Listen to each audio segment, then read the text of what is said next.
Hello friends, નાસ્તા માટે ગરમા ગરમ લીલી ડુંગળીના પરાઠાની રેસીપી લઈને આવી છું. તો ચાલો મિત્રો, વધારે વાર ન કરતા આ રેસીપી કરવા મારા જોડે મારા કિચનમાં. મિત્રો, આજે આપણે લીલી ડુંગળીના પરાઠા બનાવવા જઈ રહ્યા છે. આ પરાઠા તમે સવારે નાસ્તામાં પણ ખાઈ શકો છો, સાંજે પણ ખાઈ શકો છો. અહીંયા મેં 2 કપ ઘઉંનો લોટ લીધો છે. ત્યારબાદ આપણે એમાં અડધો કપ ચણાનો લોટ નાખીશું અને 1 થી 1.5 કપ ઝીણી સમારેલી આ રીતે લીલી ડુંગળી આવે છે ને મિત્રો, એ લેવાની. એમાં તમારે લીલા પાન પણ લેવાના અને નીચેની ડુંગળી પણ લેવાની. તો 1 થી 1.5 કપ તમારે ઝીણી સમારીને ચોખ્ખા પાણીથી ધોઈને એમાંથી પાણી નિતારી લેવાનું છે. ત્યારબાદ આ લોટમાં મિક્સ કરીશું આપણે.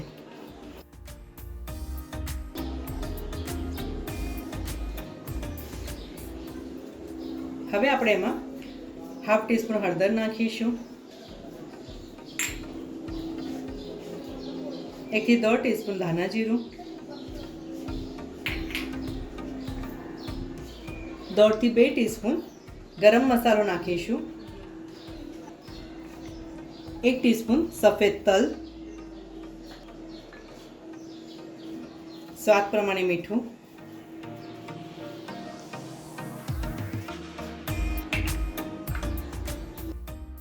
ઝીણા સમારેલા વધારે પ્રમાણમાં લીલા ધાણા નાખીશું,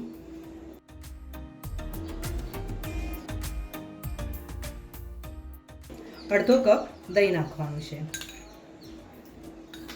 મિત્રો, તમને એક ટીપ આપું, કોઈ પણ તમે પરાઠા બનાવો ને એમાં દહીં અને લીલા ધાણાનો ઉપયોગ વધારે કરજો, જેથી તમારા પરાઠા ખાવામાં ઘણા સરસ બનશે.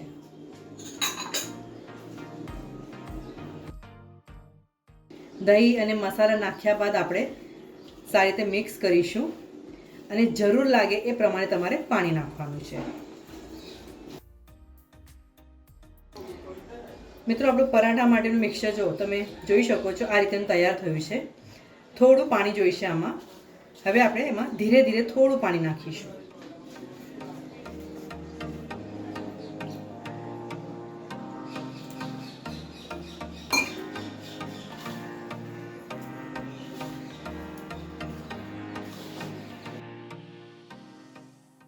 લોટ બાંધીને તૈયાર છે મિત્રો.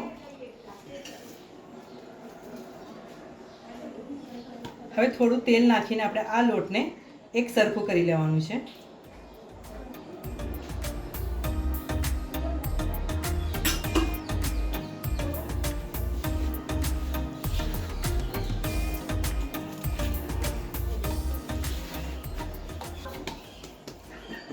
લીલી ડુંગળીના પરાઠાનો લોટ બાંધીને તૈયાર છે. હવે આપણે આ પરાઠા વણવાની તૈયારી શરૂ કરીશું. મિત્રો, હવે આપણે આ રીતે એક નાનો લુઓ તૈયાર કરીશું અને આ લુઆને સૂકો લોટ લગાવવાનો છે.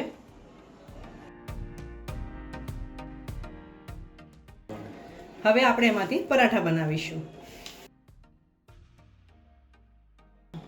આ રીતે આપણે પરાઠા વણી લઈશું. પરાઠા વધારે જાડા નહીં અને વધારે પાતળા નહીં, એ રીતે આપણે વણી લઈશું.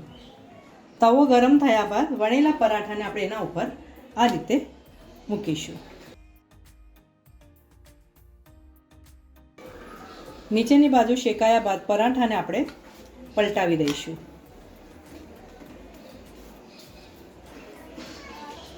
હવે શેકેલી આ બાજુ ઉપર આપણે ઘી લગાવવાનું છે.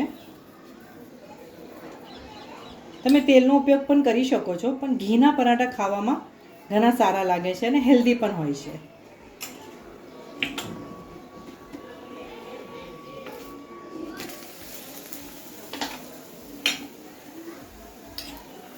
ગેસની ફ્લેમ ધીમી કરી દેવાની, જેથી તમારું ઘી પણ ના બળે અને પરાઠા ના બળે. આ રીતે આપણે વ્યવસ્થિત એને ઘી લગાવીશું અને પરાઠાને સારી રીતે રોસ્ટ કરી લેવાના છે. આહા, સરસ મજાના લીલી ડુંગળીના પરાઠા મિત્રો ખાવા માટે તૈયાર છે. આ વિડીયો જોયા બદલ તમારો ઘણો ઘણો આભાર.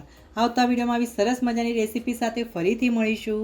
ત્યાં સુધી સરસ ખાઓ, સ્વસ્થ રહો અને ગુજરાતી રસોઈ જોતા રહેશો.